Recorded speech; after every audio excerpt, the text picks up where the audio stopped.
What's really good, ladies and gentlemen? It's the OG Woody Kudandana, aka Shay. Before we jump into anything, happy belated birthday because yesterday is the birthday boy. Today we're jumping on here. So it's happy birthday to Mr. Muffins Martinez. He's, he's a 40-something that feels 60-something. Yeah, I'm 53. My knees are 71 and my back is 94. I wasn't going to air out your age. Hey, that's fine, man. I'm proud of my age. You know what? I'm aging good, baby. I'm aging good for 53. We always seem to talk mad random shit before we even get into wrestling. It's whatever. It's the one thing that I noticed that I do more is I always plug my age so people don't go, this guy's afraid to be whatever. Nah, like I'm 46. Like I got no one to impress. You know what I'm saying? Like it is what it is. The days I worried about that have been over. Dude, I'm 53 and then people tell me that I look like in my early 40s. It's that Puerto Rican shit. And sometimes, if I could walk, I'll be definitely saying, yep, I'm in my 40s. But hey, it is what it is. I'm 53 and I feel good still. Facts. But listen. Yeah, anywho, we had a big weekend of wrestling, man. We had a lot of good wrestling stuff this past weekend. And we started off with Saturday's Crown Jewel, I think they call it. From what we call it, the dirty money. The blood money? Blood money from Saudi Arabia. And it was an okay show. It wasn't all like, wow, like, nah, crazy and shit like that. Wait. And I'm notorious for this. So I know we're going to jump into it, but let me explain something to you people. We talk all the time. If it wasn't for Muffins, I wouldn't watch a lot of wrestling. One of the most fun acts that I'm loving, and I am an anti-Charlotte Flair fan, right? Like Muffins will tell you I have nothing good to say about her. I don't believe in her, nothing. The work that her and Alexa Bliss are doing together is nothing short of fucking gold, right? Like the two of them together, it's like the perfect marriage we thought we never needed and we got. My bad. I had to throw that out there and give Charlotte Flair her powers. Well, that's right, which is true. But they had the Crown Jewel, which was early in the morning. Or was it morning or afternoon? I don't remember. That shit was like it was mad AM. Okay. So I know it was early because what they're doing now is that they're actually showing the pay-per-views from other countries live at their time, and not doing a tape delay to show it here at 8 o'clock at nighttime or 10 o'clock, which MLW should take notes and do their stuff at 7, like it is from Vegas or LA when they do them, and do it right at that time and not at 10 at nighttime after it's taped or whatever. But anywho, so it was a pretty decent match. They have Bronson Reed against Roman Reigns in the Australian street fight. Oh yeah, because they were in Australia. The Australian street fight. They have Stephanie Baker against Tiffany Stratton, which was a decent match for the Jules Championship, so the Women's World Jules Championship. So Stephanie Baker won that one. Yep. Real short match too. That was only 10 minutes. So I thought that was short for being, But you know how it is with the women out. You know how they don't really fuck with the women like that out there. You know what I mean? Yeah, but for something like this specific championship, and you have the two women who are champion for both of their brands. Yeah. I think you give them close to 20 minutes. You know what I'm saying? Yeah. Oh, for sure. This was short. Now, the one that I liked, that I really want to focus on, was the John Cena AJ Styles match.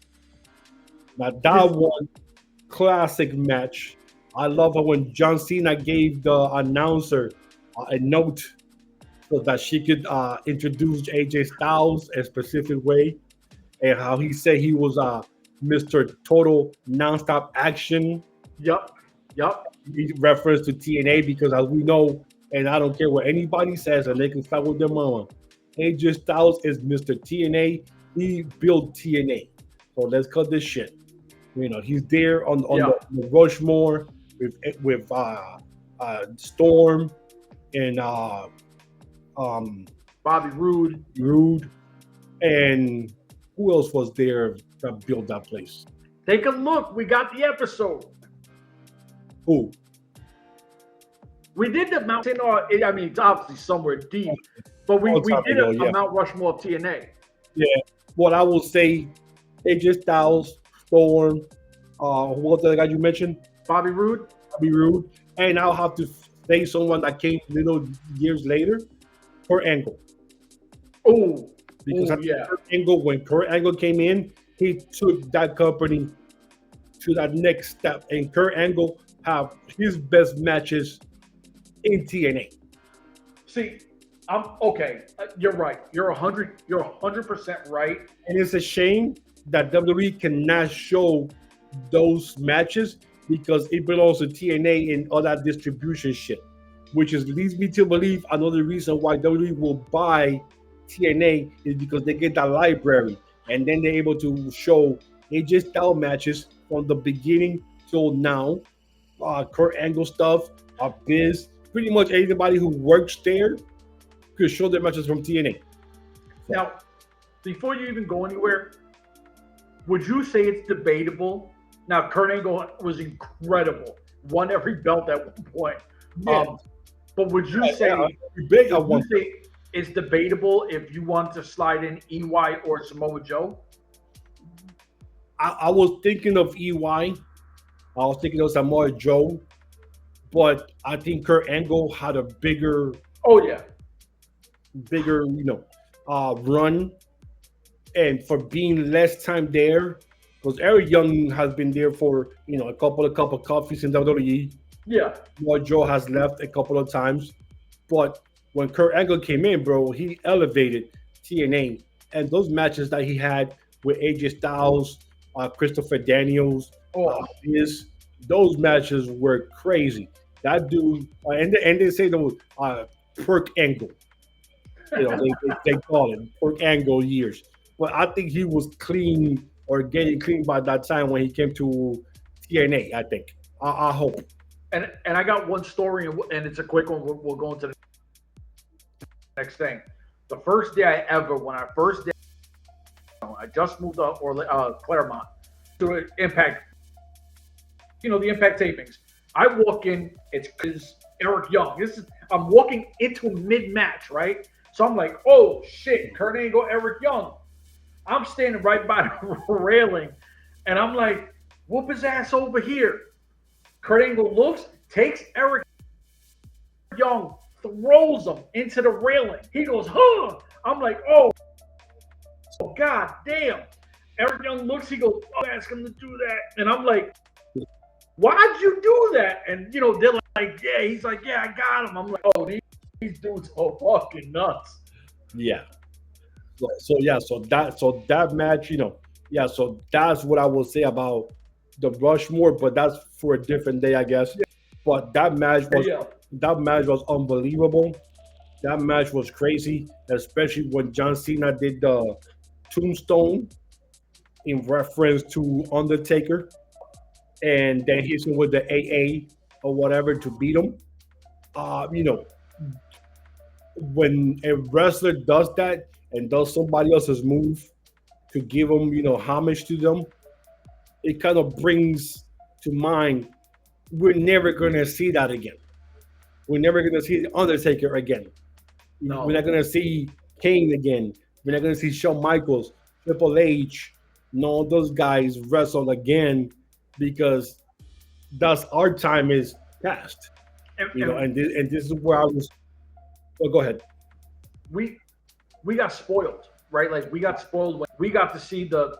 Well, I didn't watch Harley race. Like I know you've seen Harley race going in, and I was spoiled. I was spoiled twice in two different decades. From, like you said, the Ric Flair, Four Horsemen, Road Warriors, stuff like that in their prime, and then I got to see Kurt Angle, Triple H, Shawn Michaels, all those guys in their prime. Like 10 years, 10, 15 years later. So I was spoiled twice. And I think that's where a lot of people don't understand the level of this shit. Like, if you're a fan, we appreciate wrestling as wrestling. We're not promotion fans. Just because you wrestle somewhere and you leave, we don't go, oh, fuck. We support people wherever they go.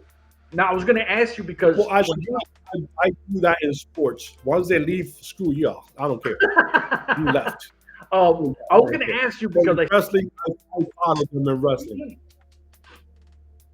I seen someone did a tribute to Bray Wyatt in the match, but I didn't catch it. Yes, he did the Abigail, Sister Abigail, kissed him in the forehead. Oh, the move. But okay, I missed it. I wasn't kicked out on. Yeah. So he kicked out. So that's something that we will never see again. Bray Wyatt, Yeah. We will never see again. So stuff like that is kind of cool to see somebody doing it, because as we know, and if you've been here, living under a rock, you know that John Cena is done this year. He's done wrestling, and you can see him once in a blue moon, do a WrestleMania moment thing. He comes out for something, whatever. I don't think so. I hope so. No, honestly, I think so, because if you throw in that money, do $10 million or something like that, 15, just to do something, they'll do it. I'm pretty sure. But to have like a run again, no runs, none like that. So I think he would. So this is last year. AJ Styles already mentioned that next year is his last year. Yep. 2026, that's it for him. And we never thought, we've never thought that AJ Styles Cena would ever happen. Exactly. And it happened a lot of times when when Styles will say, "Yeah, I want to beat up Cena," or we're gonna beat up Cena up. So so that was that was the ending of a beautiful feud that they had there. Then they had the Kabuki Warriors against Io Sky and Rhea Ripley. And then for the Crown Jewel Championship was Seth Rollins against Cody Rhodes. That was almost 30 minutes long. Yeah, it was boring. For me, I didn't enjoy it. And Seth Rollins finally beat him. So he got the monkey off his back or whatever like they say. But it is what it is. About that. So. But there's a big moment that happened to Seth Rollins, though. Yeah. Do you want to go to that, or go to something else and then jump back to that, or? I mean, we'll go to something else because it's news, but like. Well, it connects. It connects, I think. Probably. It connects. Yeah. Yeah, so if you watched Monday Night Raw last night, he came out with the Visionary Crew. He's saying, giving his speech, and then he said, "I never needed anybody. I never needed the guys in this ring. I never needed Bronson Reed. I never needed Braun Breaker. I never needed Paul Heyman. I did this all by myself." Right there, you can see the face on Breaker's face, and you're going, all right, I think they're already teasing, they put the seed.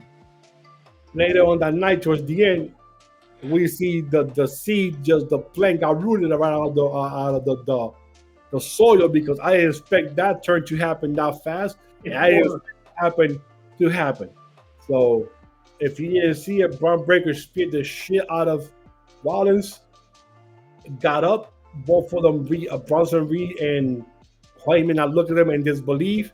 He gets over to Bronson and told him, "Either you with me or you're against me."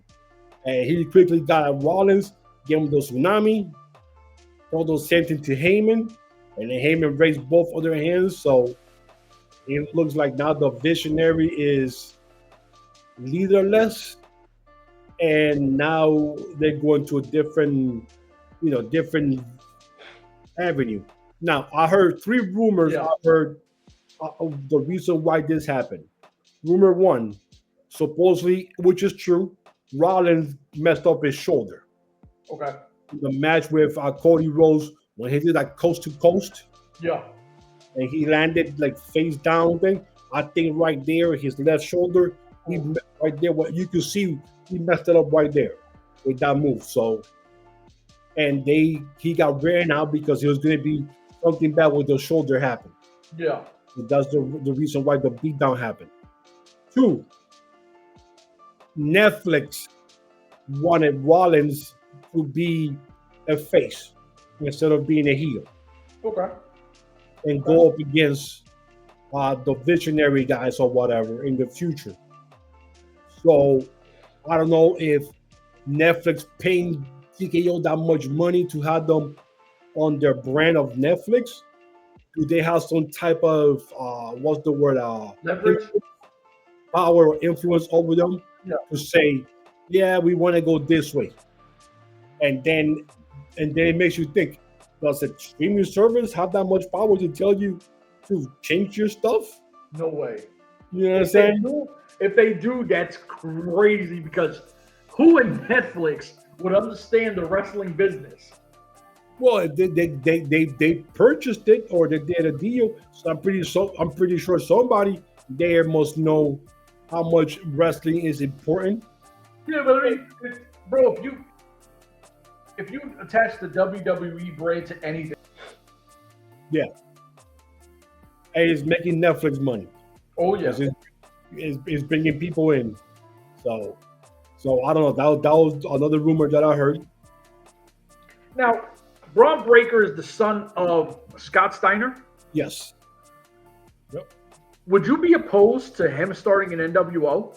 Well, actually, the son of Rick Steiner. I'm sorry. Rick Steiner. But they were both NWO at one point.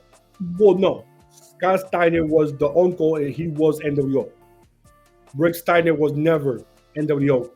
Steiner, yeah, didn't he like fight against him, and then at one point he just kind of joins? No, like I think towards the end when they broke up, he started helping Scott.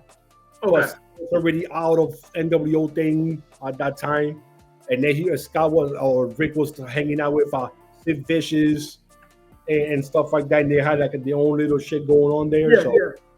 they're most like heels helping each other. But Scott turned on Rick, and then joined the NWO. Then he cut his hair, and then he went blonde. Yeah, shit like that. So yeah, but you never know, man. Will the NWO work now in this age?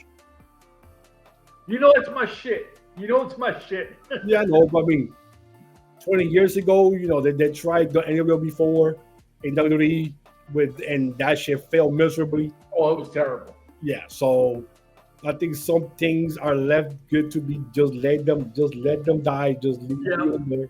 That's true. It's kind of cool if that happens, but WWE never has any type of factions that last long. I'm surprised they still have the Judgment Day still together. Yeah. Visionary lasted 2 months, 3 months. Yeah, that's true. So that's the rumors that I heard that I have read about them doing something like that. So I mean, if it's true, I don't know. If those rumors are true about they doing something like that. So, but anyways, we'll move on to TNA. They had their biggest show of the year, Bound for Glory, on Sunday. They announced that it broke their all-time record. It was like 7,700, right? 7,794.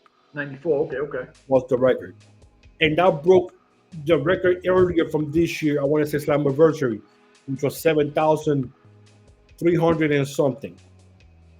And then that broke the record from 2013, when the biggest one was like 7,200 and something. Yeah. And Sting was still there wrestling at that show.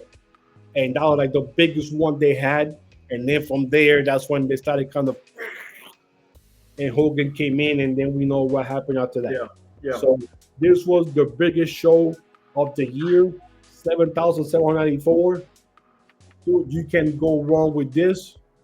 We also got to thank WWE and TKO for helping TNA get to 7,794. You know, people might say, no, TNA did this on their own. No, they did not. Cut the shit. TNA did not do this on their own. It's all WWE effect. Yup.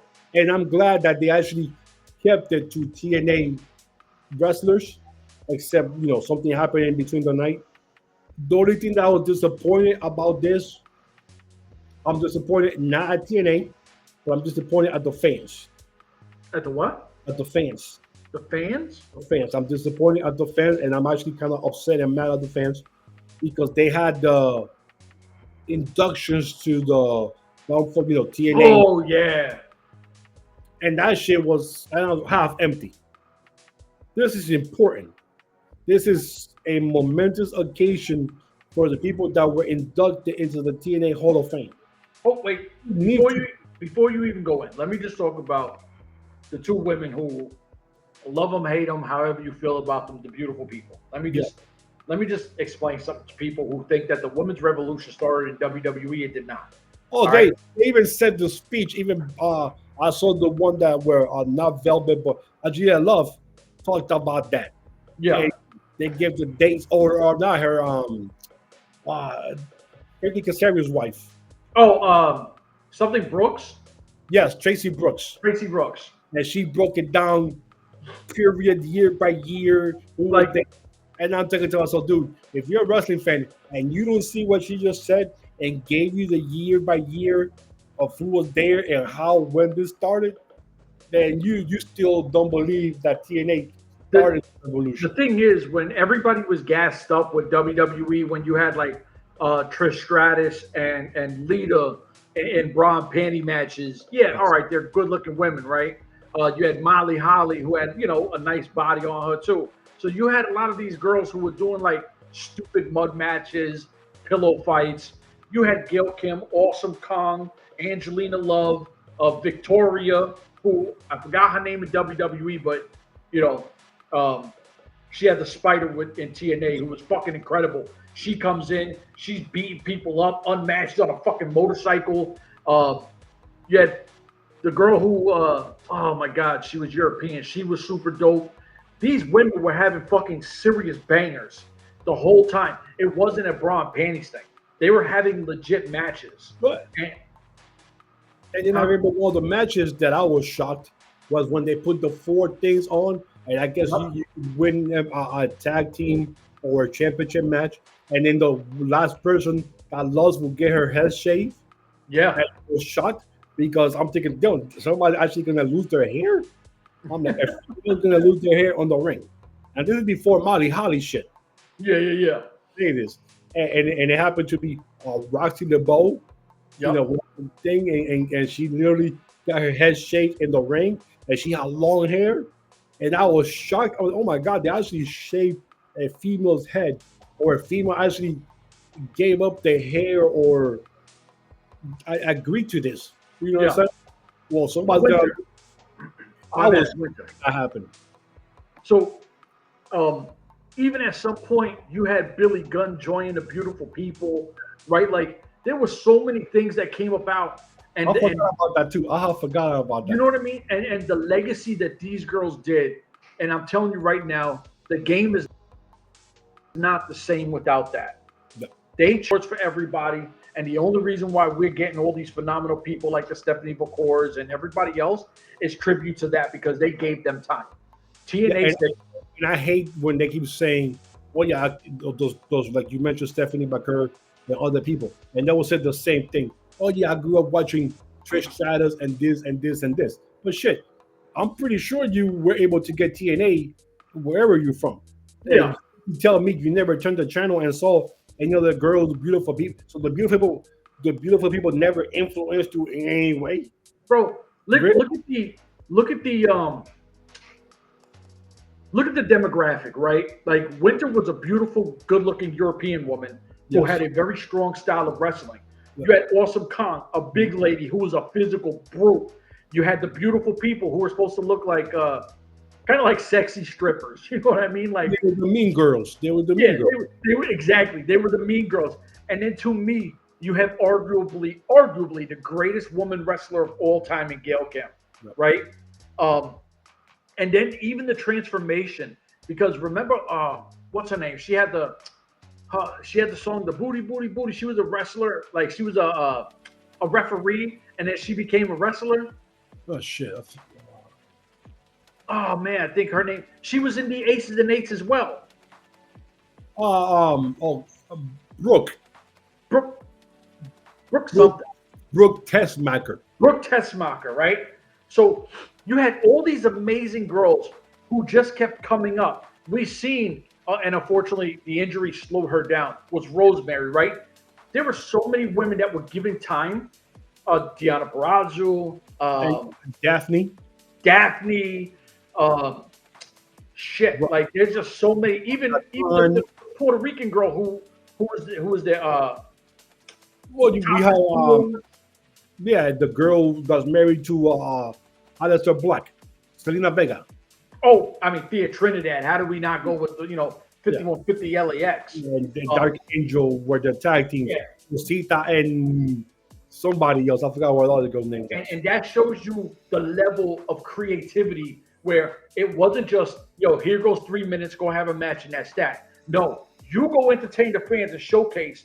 And let me tell you, nobody was taking bathroom breaks at these women's matches. No. And two, like I was saying, like two things that I was upset about the fans. The fans not being there early for this. And the place was halfway full. Another thing that I was a little disappointed, the beautiful people. The two girls, where was Madison Rain? Madison Rain was curious, like part of them when one of them left, the other one took over and then kept the legacy going with them. And then what happened to the daughter of Von Erich? Lacey Von Erich. She was a big part of them. So I was like, okay. I mean, that's pretty cool that the two main ones that started it. But then Madison Rain had a big part of them to do with it. And Madison Rain won all women gold in TNA. So and when them left, she took over the crew and did her own, and they still go with the beautiful people. So, she did her own rendition and I don't know. I thought that was crazy. Now that you said that, the other girls, the other girls, I could see why. If you go, all right, well, maybe not Lacey Von Erich, maybe not this girl. All right, cool, but not Madison Rain is crazy. I know she works for AEW. Yeah, but still, I'm pretty sure you're gonna give her a pass. Yeah, I mean, it's to induct her into a Hall of Fame. There's no way you're gonna say no. Exactly. So it'd be kind of interesting to if somebody will ever ask Madison Rain, did you ever get an invitation for this? How do you feel about not being inducted? Do you think what you ever part of? You know what I'm saying? Just to see what she thinks about not being part of the ceremony. So they have both of them. They have Mickie James, which is awesome. But like I said, the fans not being there, I was a little disappointed. And then the first match that they had was the Iconics going up against the Elegance brand. Yeah. And the thing was still half empty. It's not anything outside them, dude. You guys could have get there an hour early, 7:00. And that's the weird part. Like, you sit back and you go, well, damn, where the hell is everybody at? Like, this is the biggest pay-per-view of the year. This is the biggest. This is their mania. And if you're a real TNA Impact fan, now how are you not there early? WWE has their stuff on a Saturday before WrestleMania or whatever, and that place is always packed when they have inductions and shit. But it is what it is. But they had they had an awesome card. Macklin won. He defeated Frankie Kazarian for the international title. They had Tessa Blanchard, your girl, defeat Gia Miller. And I'm sorry, I don't know if you know who Gia Miller is. Yeah, I know who Gia Miller is. The announcer or does the backstage interviews. Yep. But she also wrestles outside of TNA. Yep. She's the manager of Cruel and the guy that was with oh God, what's his name? I just had his name earlier too. Man Fulton outside. And unfortunately, I'm going to be a man right now. But Gia Miller is hot. She came out there looking like a cross between one of the Michaels. What was the girl's name? Michael from that stupid show on the beach. Baywatch. Michaels was her first name. She was like a model. A nice big rack. See, I only remember Pamela Anderson, Carmen Electra, Ella, and Elena Eleniak or something like that. Well, anyways, there was a Michaels girl there. I forgot her name, and she was dressed in like in a lingerie type of outfit. Hot, hot. And you know me, I'm not that much into non-minorities. I gotta say it that way. Case, Leah Miller is definitely a 10 out of 10 for me. So, I mean, she's not Alexa Bliss, but she's hot. dude, this girl, Gia Miller, kicks Alexa Bliss. Oh, stop it. We're not having this fucking debate, man. Times. Anyways, we're not here to debate that. Kasaria and Nick Nemeth, it was a pin, a co-pin. So both of them won the intergender Call Your Shot Gauntlet. So both of them got the trophy. While Kelani Jordan beat Indy Hartwell for the still to keep the TNA's knockout title.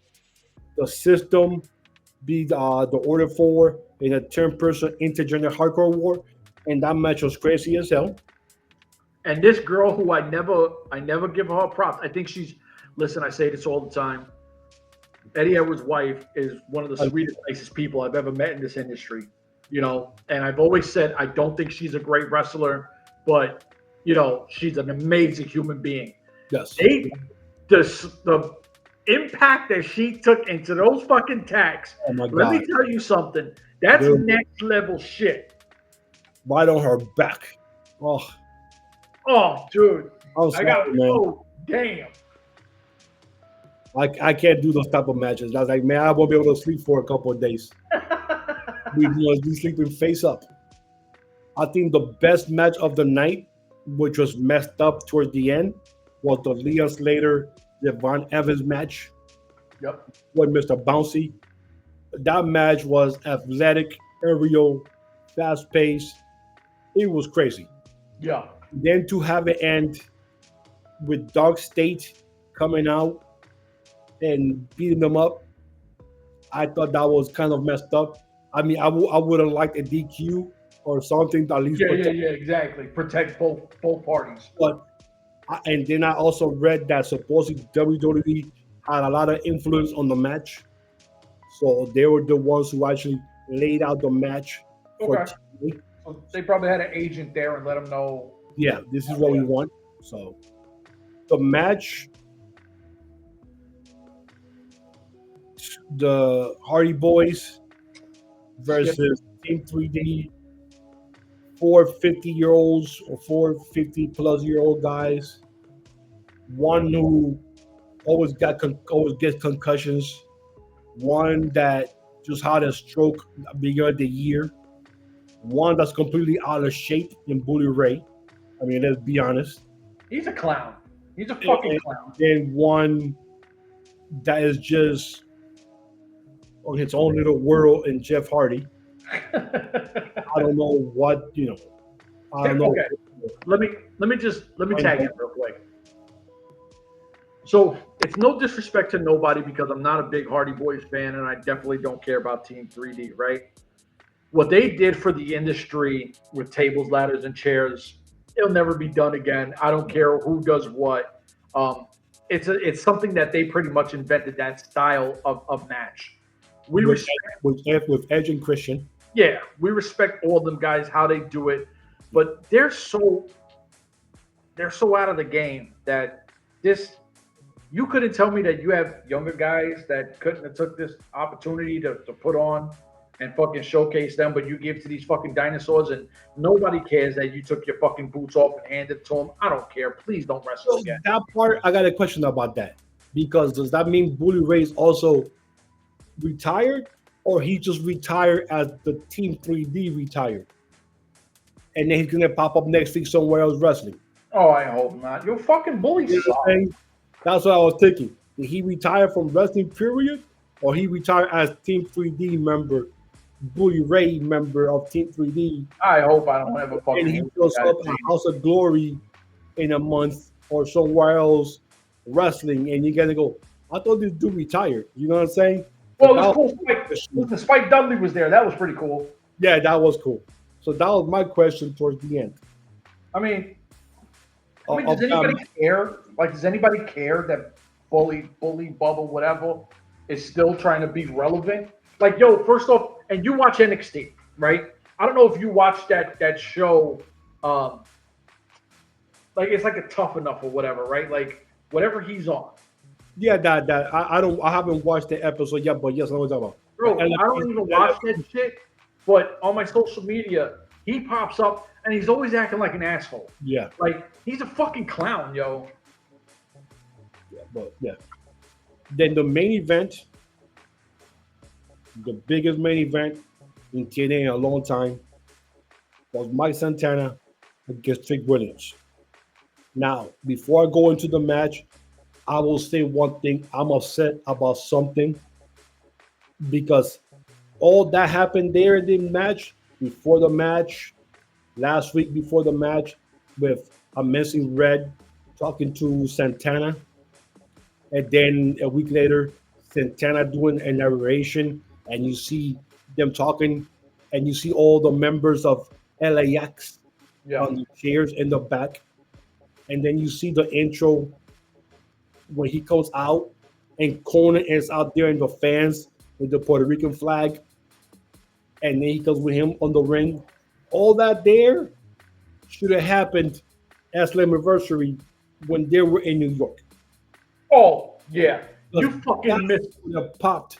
That right there leading up to that and Conan coming out, that would have destroyed the play. All right, so let me not that was crazy. Let me not get this channel canceled. Conan, right? But it happened in Boston, and 3 months after Slammiversary, when he was in New York in his own backyard. I know you're trying to tell a story. I understand it's a story. No, fuck the story. Fuck the story.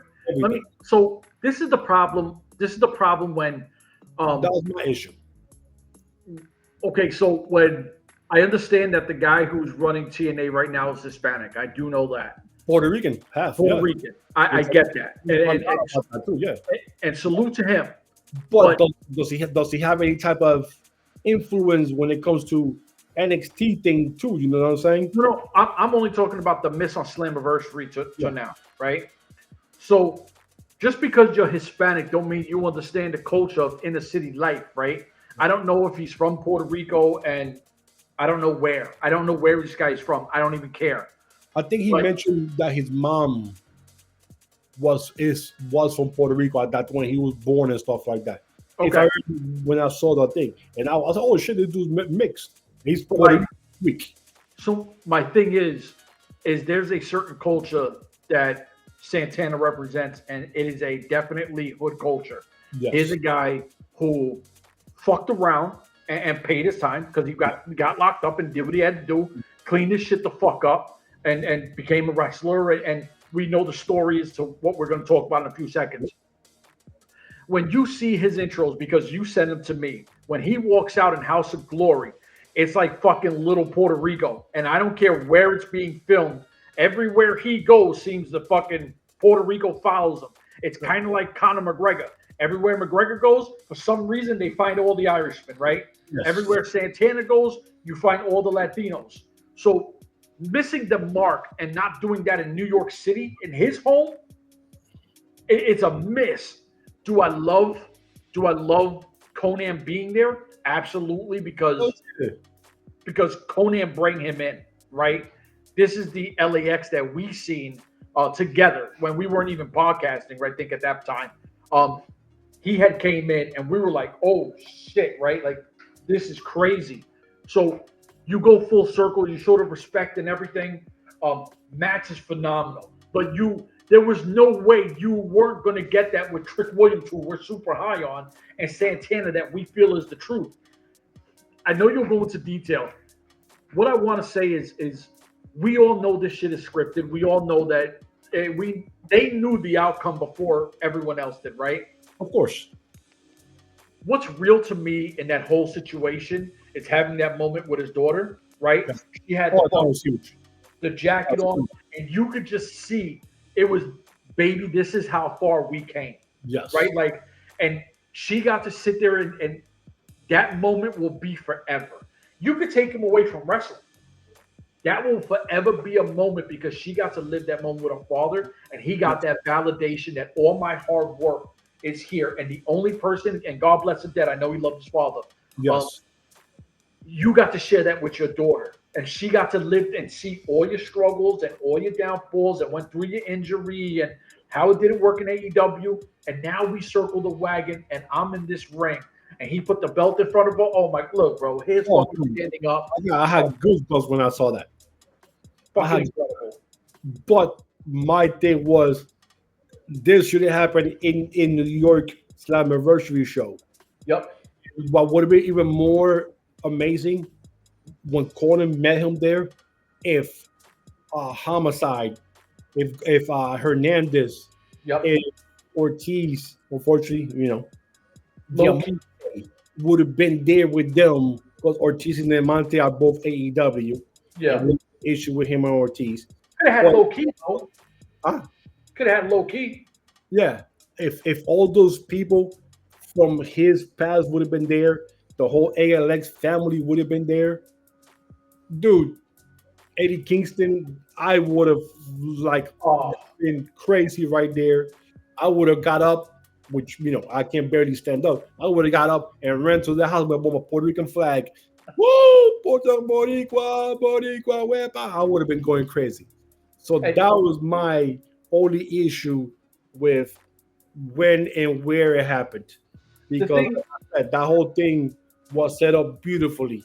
I think that a lot of people, if they're new to us, right, like subscribe, share, all that good shit. If they're new to us, yes, we are very prideful people for our country, right? Our island, let's just say. Whatever you want to call it. Island, country, whatever. It's part of the United States. Look, I ain't going to hold you. I'm wearing my Puerto Rico shirt underneath my jersey. That's the flag right there. It goes everywhere with me.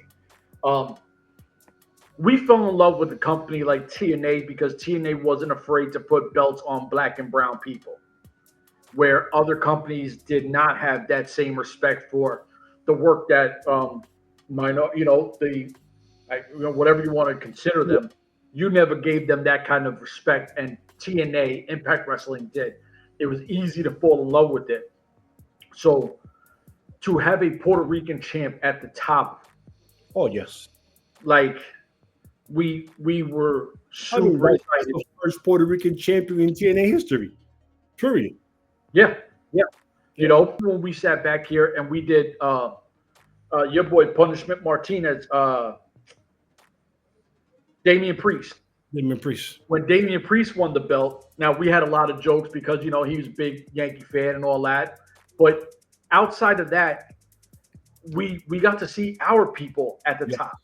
You know what I mean? Like, and it's fucking special because you give them their time. I mean, something as small as Killer Cross at, I think it was House of Glory. Yes, when somebody had a Puerto Rican flag, and he picked the flag up, and then I found out that he's like, I think his father's Puerto Rican or some shit. Puerto Rican, yep. So I didn't know that, and I'm like, oh shit, like. Me neither. I sent you the video, and that's when I found out. Oh shit! What? Puerto Rican is half Puerto Rican. What? Now I gotta sit there and fucking rep Killer Cross, right? Now we got a roof for Killer Cross. Yeah, for real. Because he's Puerto Rican, he's one of us. You know what I mean? Like, we can't go against the culture for fucking. Yes. I'm sitting back here. I'm like, Well, and I'm gonna say before you go on, there's only one that I will say, one Puerto Rican that I dislike. That I dislike, and I don't care if she ever does anything right in her life. I dislike her, period. And that's Rebby Sky. Oh, well, yeah. Matt Hardy's wife. I mean, oh God, she's the only Puerto Rican that I will disown. That I will say I don't know that chick. I don't know her.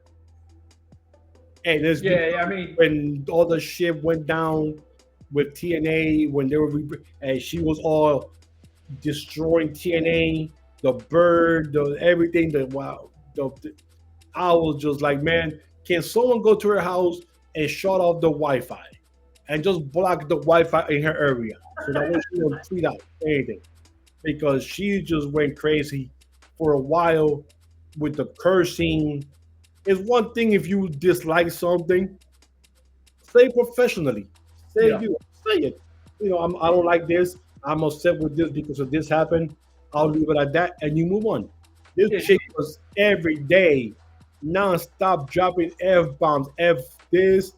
F the president at that time was what's the guy's name? I would take pictures with him every time I went to the Ed Nordholm. Yes. F Ed, F the bird, F this. I wish you that, dude. This chick was going insane on social media. How she never got blocked on Twitter at that time is beyond me. The thing is, all the threats that she was making. For the people that are going to sit back if they watch this and complain like little bitches, so there's a difference between stating how you feel and having no class. Yeah. Right? She has no class.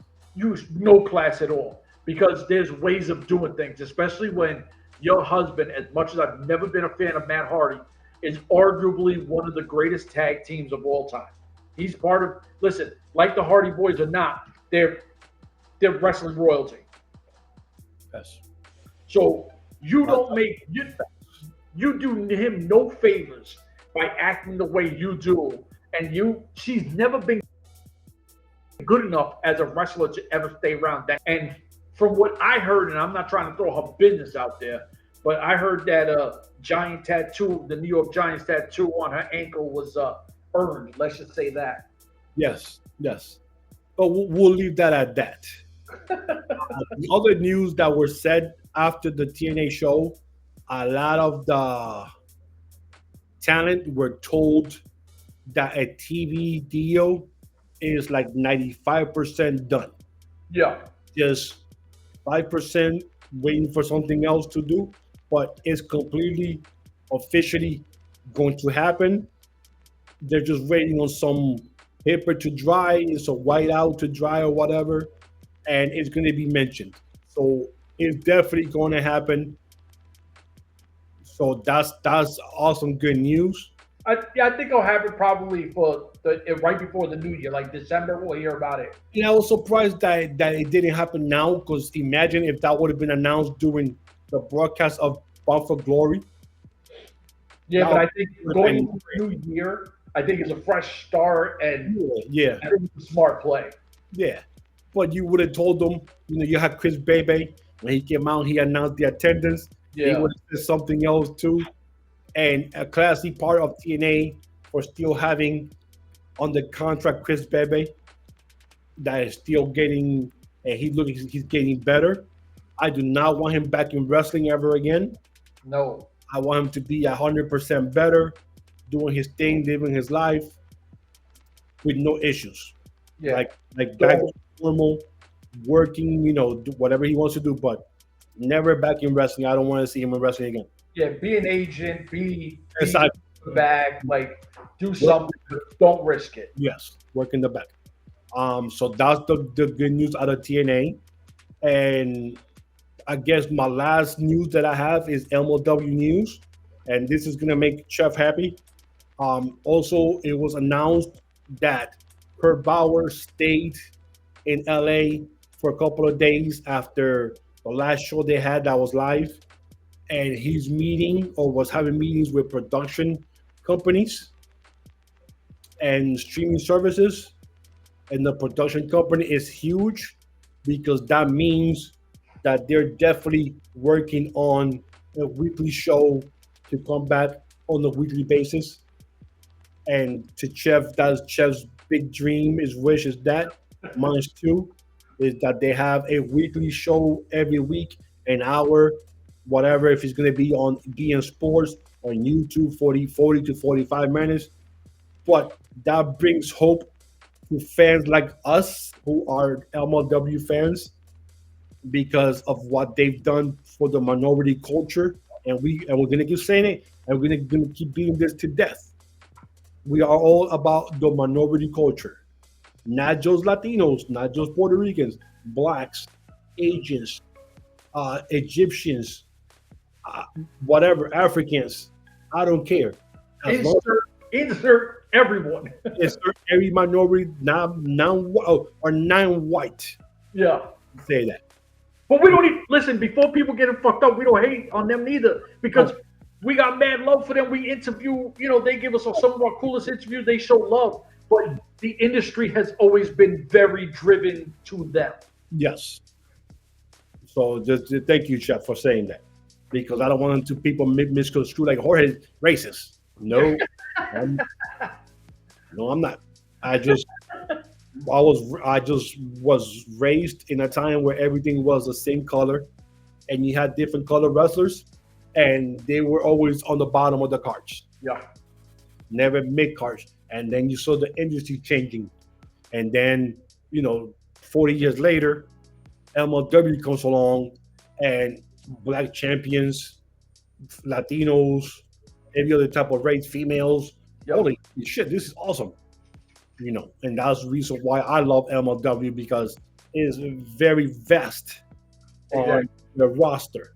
So, and we're excited that they're working on that weekly show going forward. That what they could do one live show like they do every month, and then take that tape show and break it. Yep. For the next 3 weeks, you have content for the next 3-4 weeks, because now you broke the show into 4 episodes. Yep. 2 matches each with interviews, backstage stuff that happens.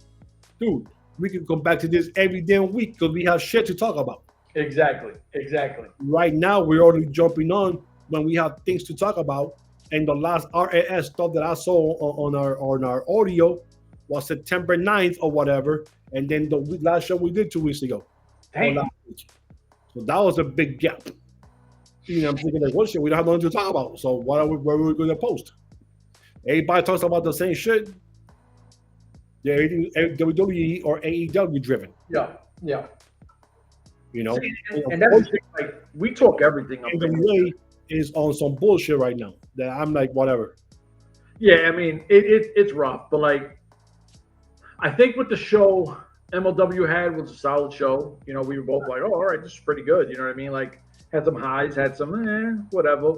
But coming in with the news of staying in LA and working something out, and ever since Paul Walter Hauser seems backstage or developer or whatever, ever since he's been there, MLW's been in the right direction. A lot of things have been going the right way. The production looks really good. Matches are cleaner. It's whatever he's doing with them, and he's already said like he's all in with MLW, right? Like he's excited to be working with them. They got a lot of things they're working on. So, I mean, also, and I'm gonna say this because I'm a big Danny McBride fan. The El Gato thing, Don Gato, like I am all for Don Gato. Stevie and Kenny Powers, I'm loving it. So, I mean, just keep feeding it to us. But the problem is we need to be fed, right? Like, you can't keep putting on a piece of sushi and say this is dinner. Well, that little thing ain't going to fill us up. Well, I'm losing weight, but you can still feed me. So, don't matter. So we're at that point where we need substance. And you got to give it to them, because at this point there's just too much going on, and we love what they do, because I think that, and MLW is the only company like MLW. I don't think there's another company like it. No. But that's everything that have heard, digged out from going to the different type of rabbit holes on the internet when it comes to wrestling. So I don't know if you have anything else. No. I know this episode will be dropping today, but me and Chef have mentioned that we are doing a new show tomorrow that will probably drop on Friday. Yep. And we're going to go over all the releases that happened from some of the NXT, some of the people from Evolve, and some contracts that are expiring that are not being renewed. And we got some huge names there. So that's going to be dropped on Friday for that. Exactly. So I'm really excited because, listen, we have a lot of fun. Like, anyone who listens to this, whatever you're going through in life, right? Whatever you're going through in life, sometimes you need a distraction. To me, this is my distraction. I get to sit here, have fun, talk some shit. Wrestling is something that we all grew up and loved. So we get to sit here, have some fun, have some laughs, and, you know, talk. Because I don't think there's another podcast that talks wrestling the way we talk it. Because I do think that we have a lot of knowledge in this shit, and we don't do, well, I definitely do biased shit. I ain't gonna lie to you. I am extremely biased at a lot. We know that. But outside of that, like, we give it to you the way we see it, right? And even if we're like, if it's our favorite guy and he has a bad match, we call him one. I think it's a shit match. Well, we know that. We heard you before, so yeah. We heard that before. You know what I mean? So, like, subscribe, shit, all that good shit. Today's Tuesday. It is what it is. I think MLW is live this Saturday. No, I think it's next week. It's the tape show. Oh, okay. So my boy flies back. I think it's the next Saturday. So we'll go live on that because I'm taking him back to the flight. Yeah, I think that's the 25th. All right. So if you're doing all right and I'm doing all right, we'll fucking go live, have some fun, talk some shit. For myself, this man, we out of here. Deuces.